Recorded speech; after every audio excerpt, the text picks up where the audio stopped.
And now, it's time for another Dice Tower review with Tom Vasel.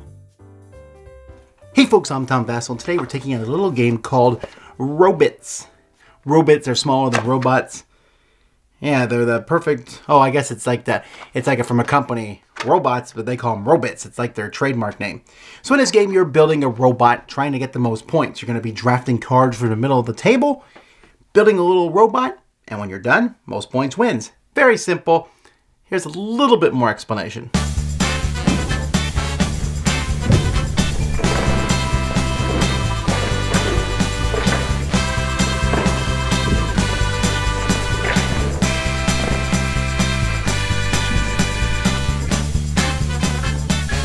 Robots is made up of a large deck of cards. These cards are shuffled into a pile, and you're going to place 7 of them face up, and then an extra row of 7, depending on how many players are in the game.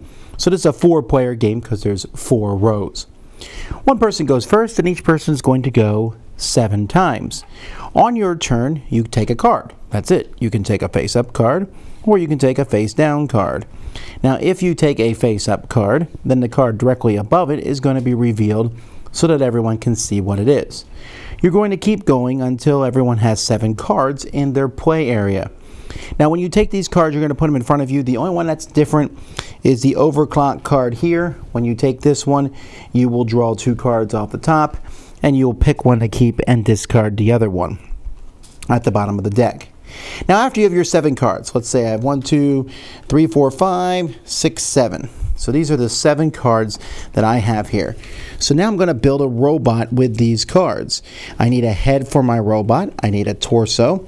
I need 2 arms. I got 1 arm here, and I don't have another arm.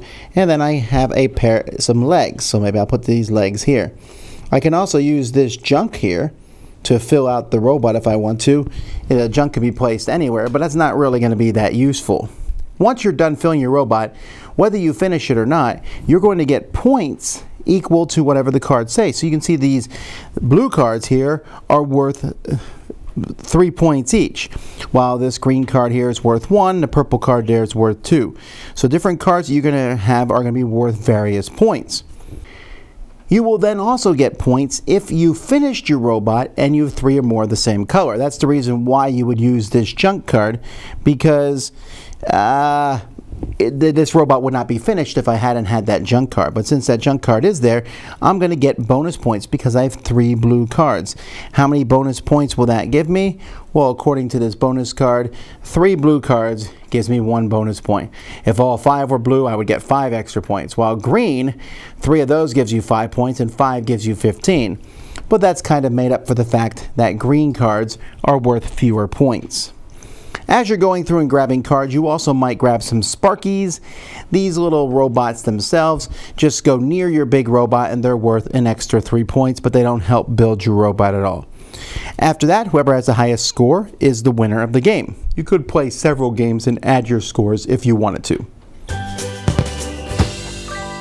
The cards are good quality, matte finish. The artwork on them looks very similar to the Robots movie that starred Robin Williams, and they're fairly easy to tell apart which color is which, how many points they are.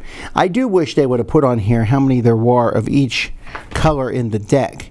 There's a little thing here that tells you, for example, that there's 20 greens all the way down to 10 blues, and I just thought that would have been a useful piece of information to add to the cards, or put the bonus things on the cards. And that made the game look a little uglier, but it just would have made the game a lot easier to play. As it is, the game is essentially just a deck of cards, and then you have these bonus cards that tell you how many points you score for getting them. The rules are really simple. They are just essentially 2 different sides. It's a really quick game. So that's pretty much it. It's a very simple little card game. Looks okay on the table. It's drafting. The thing is, I don't dislike this game. It's a fine little game. There's just not much there. It's like really fluffy. So the idea of the robots is, ooh, I want to build myself a cool robot. I would have preferred if they had made the robots look even more interesting and also go all the way up to the edge of the card so that when you put it together on the table, you have this funky looking robot that you're looking at. Just coming the artwork all the way up to the edge of the game. There's many other games that do such things, so you put together and be like, ha ha. Even if you win or lose, you can look at your robot and be like, yeah, I built that robot. There's a lot of card games that do that, and I think this one missed that opportunity by not doing that. Other than that, it's pretty generic. Take some cards that are worth a lot of points, or take cards that are worth fewer points, hoping that you get multiples of them so that you can therefore get those big bonuses. Everything kind of balances out in the long run. There's not a lot of stress. Sometimes you just don't get the cards you need to build a robot. Sometimes the cards you need to build the robot aren't even on the table because you don't use the whole deck each time you go through. So overall, the game is fine. I think kids will enjoy it, adults will. I think it could have been so much more. They could have drawn, the artwork could have been even better. It could have attached together. They could have maybe added some advanced variants and things like that. As it is, it's extremely light, which does fit in the quick, simple part of the quick, simple, fun line. And so it's mildly amusing. Dice Tower judgment, pleasant. Thanks so much for watching the Dice Tower videos. Find more great videos and reviews as well as our top-rated audio podcast at Dicetower.com. You can also find other great shows at Dicetowernetwork.com. I'm Eric Summerer, and you've been watching The Dice Tower. The Dice Tower is sponsored by Cool Stuff Inc., where you can find great games for great prices. Cool stuff in stock. Check them out at CoolStuffInc.com. Shut the door. Yeah?